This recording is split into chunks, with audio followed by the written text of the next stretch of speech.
Welcome to On Point with Politics. I'm Morgan Biddle alongside Kimberly Keegi. We begin this evening with our campus news. The United Student Government is tentatively creating a new committee. The new committee addresses accessibility issues within Point Park University for disabled students. Senator Emily Harnett proposed a new committee at last week's USG meeting after interest peaked with her work in the LGBTQ groups on campus. The primary goal of this committee will be to examine all the buildings on campus and assess whether the physical structures present actually meet the disabled students' needs. The evaluations will be based on measurements of different ramps, railings, and ledges involved. Harnett will use the work orders to fix the areas providing accessibility issues to students. Harnett still needs to be approved to the chair by proposed committee by President Kearns. And in other USG news, President Kaylee Kearns avoided an impeachment trial last week after 6 charges were brought forth for senators to vote on. The charges were submitted by an anonymous senator and brought to former parliamentarian Alex Popacek. 2 motions passed, falling short of 3 censures required to impeach. A censure is the most serious form of reprimand for a USG member. The censures were based on a number of unreported meetings that occurred over the summer, failure to pass a summer budget, and the executive order to remove ticket subsidies to the Pittsburgh Playhouse by a constitution. The final motion was tabled for this week's meeting following the release of a report on summer meetings from President Kearns and Vice President Brittany Arp. We are continuing to follow the latest developments on President Kaylee Kearns' charges. We have Senator Montana Gabriel with us this evening, who voted yes on censuring President Kearns for failing to pass a summer budget. Thank you, Senator, for joining us. No problem.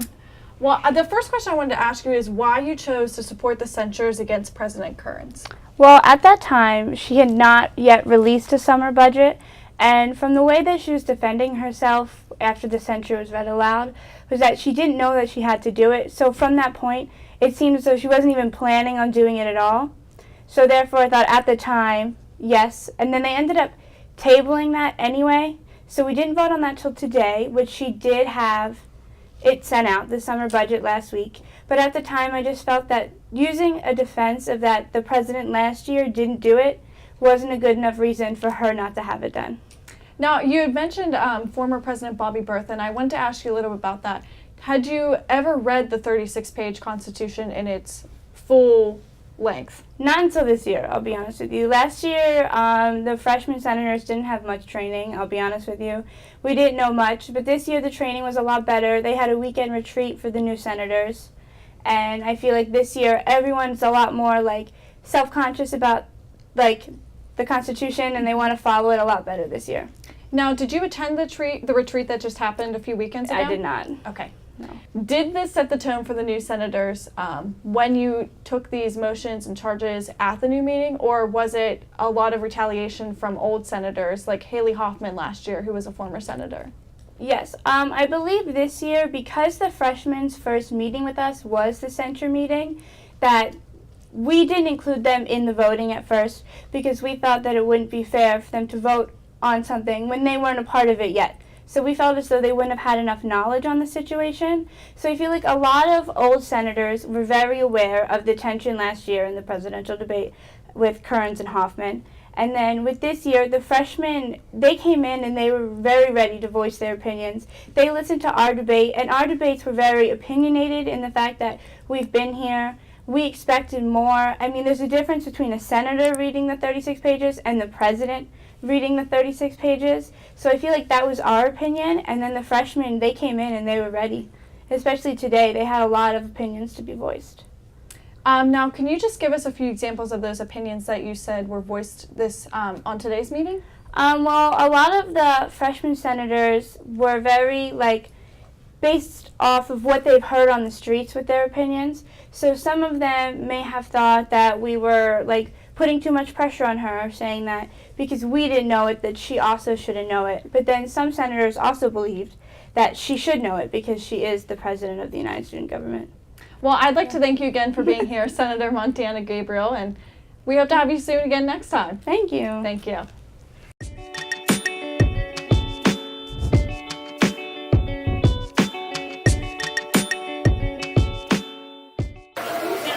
Go. Go to our new website, uvu.plainpark.edu.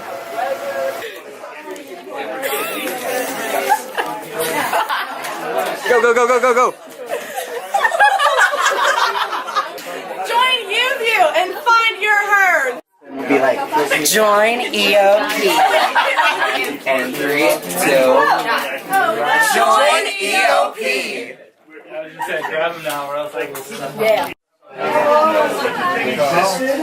Join on point with politics. 3, 2, 1. Join Pioneer Sideline. Loneliest number that you'll ever do.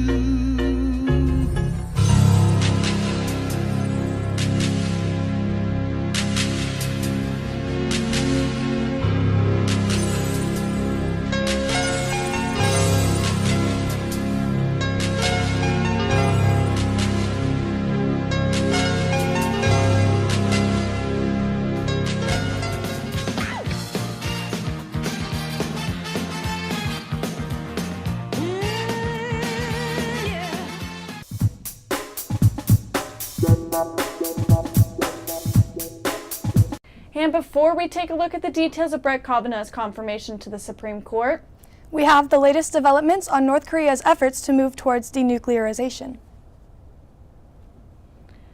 per reports published by CNN, U.S. Secretary of State Mike Pompeo said Monday the UN is ready to allow international inspectors into a key nuclear testing site.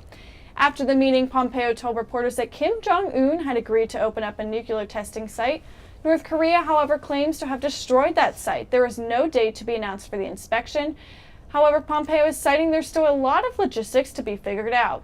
Since Trump and Kim have met, U.S. and North Korea relations are stalled, but Trump canceled Pompeo's planned trip in August, citing little evidence provided North Korea followed through with any of the commitments to denuclearize. Pompeo appeared alongside South Korean President Moon Jae-in, who said a second summit would provide a chance to make a, quote, decisive decision moving forward with the denuclearization and peace process on the North Korean peninsula, end quote. Now, let's check in with our reporter Andrew Brinker to find out what happened this weekend in the Supreme Court. Thanks, Morgan. Judge Brett M. Kavanaugh was confirmed as the United States' next Supreme Court justice on Saturday. According to the New York Times, the Senate, in one of the closest margins in history, voted to confirm Kavanaugh by a 50-48 margin. The vote followed party lines almost exactly, with the exception of Democrat Joe Manchin, a Democrat from West Virginia, who's voted to confirm the nominee, and Alaska Republican Lisa Murkowski, whose vote was reported as present. Republican swing Senators Jeff Flake of Arizona and Susan Collins of Maine both voted to confirm the nominee. The confirmation comes following weeks of tension after Christine Blasey Ford, as well as several other women, accused Kavanaugh of sexual misconduct. Senate voting procedures were interrupted several times by desperate shouts from protesters in the viewing gallery opposing the nominee. Politico reports that additional anti-Kavanaugh protesters gathered on the steps of the Capitol and in front of the Supreme Court.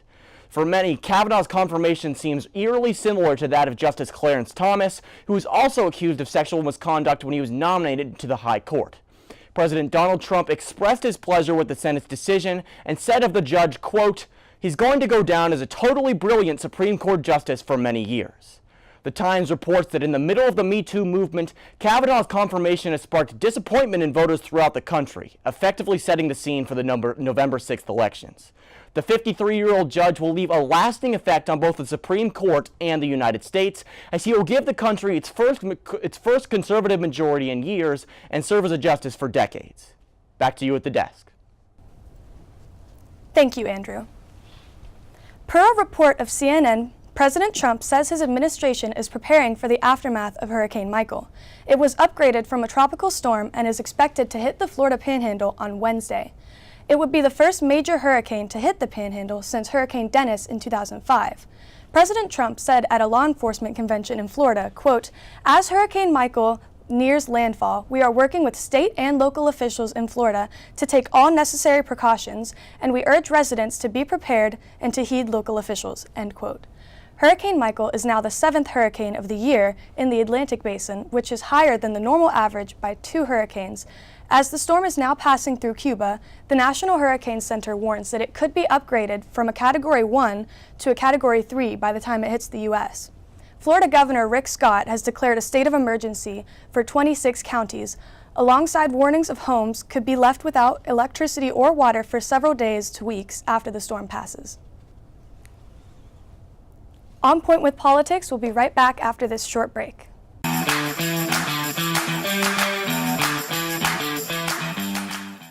What's one word to describe CAB? Welcoming. Community. Creative. Experiences. Family. Openness. Pineapple. The Campus Activities Board is a student-run organization that consists of 7 different committees. Each focuses on event planning, marketing, and administrative activities. Join us in organizing the juiciest events on campus, from late-night bingo to festive dances to our team bonding meetings. Follow us on Twitter and Instagram at Point Park Cap, or like us on Facebook at Campus Activities Board at Point Park University. Good evening and welcome to Newsnight. I'm Josh Krupp alongside Jess Paterchak. Defending his decision to kick out 15 Cuban diplomats from the United States. Thanks, Allison. Fitness on Demand has returned to Point Park. Residents fear that Mount Agung will have a repeat of 1963's eruption. 2-star NFL quarterbacks made the headlines this week after wrapping up. Thank you so much for joining us this evening. That's your news tonight. For Nick Tomarello, I'm Alex Grubbs. Have a great night.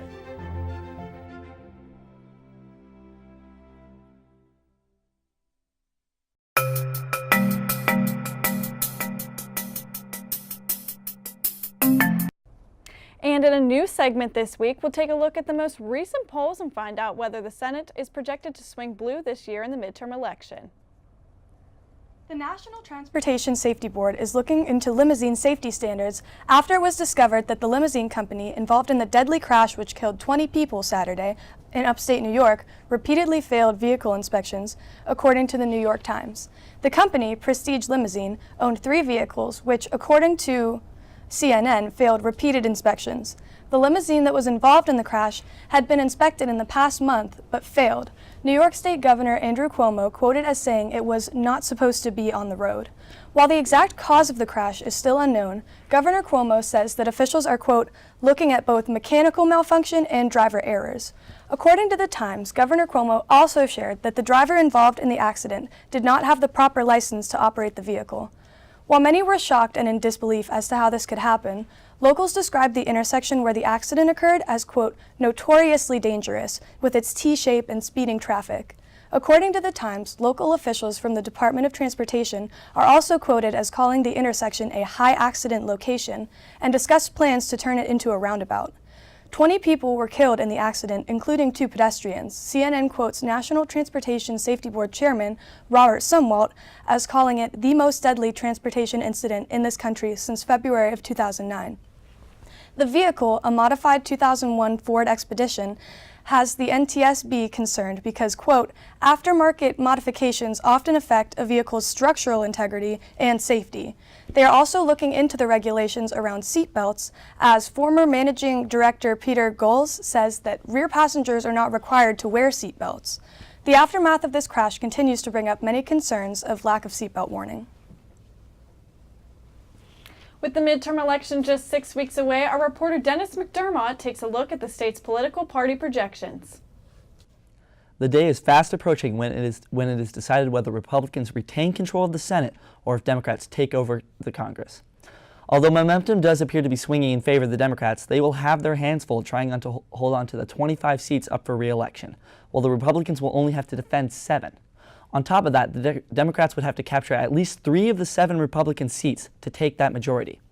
This means that the Democrats are actually fighting for at least 28 seats this November, while the Republicans will only need to keep 6 seats to retain a majority and 5 seats to win a tie-breaking vote with Mike Pence as vice president. Many of these races are extremely close, and almost none are out of reach of the opposing party. Using polls conducted by hundreds of highly rated pollers, I've created my predictions for the Senate races this November. As of right now, the states you'll really want to be keeping your eyes on are Nevada, Arizona, Montana, North Dakota, Texas, Missouri, West Virginia, Tennessee, Florida, and the special elections in Minnesota and Mississippi. Now that's a lot. The number of states to watch may only grow as we approach Election Day, as Democrats are gaining more momentum. As the polls released up to yesterday, 18 states appear to be safely Democrat compared to the 4 that appear to be safely Republican. There are 5 states that are, as of right now, too close to call: Nevada, Arizona, Missouri, Indiana, and Florida, which have been flipping back and forth for months. Now I want to make clear that these states, as far as I'm concerned, are completely a coin flip. They're absolutely dead even. If they weren't, I would have done a prediction on them. In fact, if you flipped a coin, it would probably land on its side right about now. There are 3 states that are only slightly leaning one way or the other: Montana, Texas, and Tennessee. The Dems are only slightly edging out their opponents in Montana, which is a seat they've had since 2006.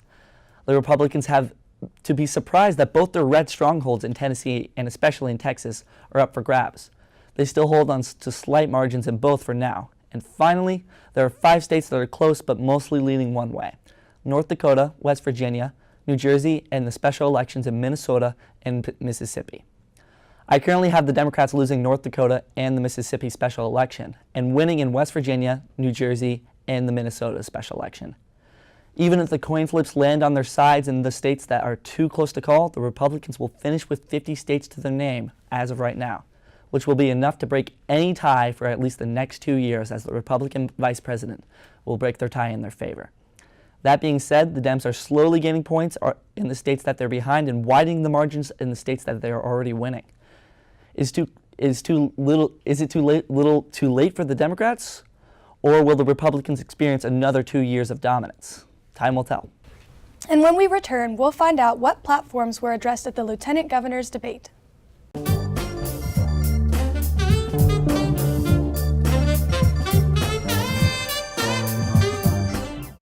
The United Student Government at Point Park University, working since the 1970s to solve the issues that matter to you.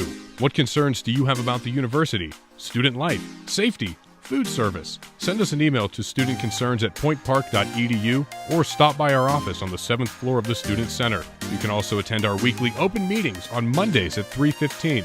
Follow us on social media at USG_PPU for more. The United Student Government, by the students, for the students.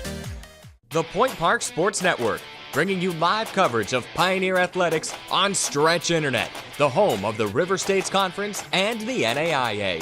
Subscribe today for complete access to the Point Park volleyball, baseball, basketball, and soccer teams. Watch live and on-demand broadcasts, and don't miss a minute of Point Park Athletics. Head to pointparksports.com/live for broadcast listings. The Point Park Sports Network, your streaming home for Point Park Athletics. 3, 2, 1. Please visit our website. Please, it's a nice website. Please visit our website. Please. If you have ever watched television, whether accidentally or on purpose, YouView is for you.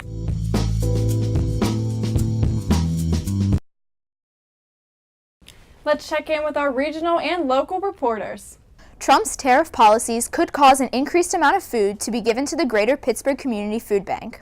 According to the Pittsburgh Post-Gazette, the U.S. Department of Agriculture brought $1.2 billion in food from local farmers in order to help stock up food banks and school lunch programs nationwide.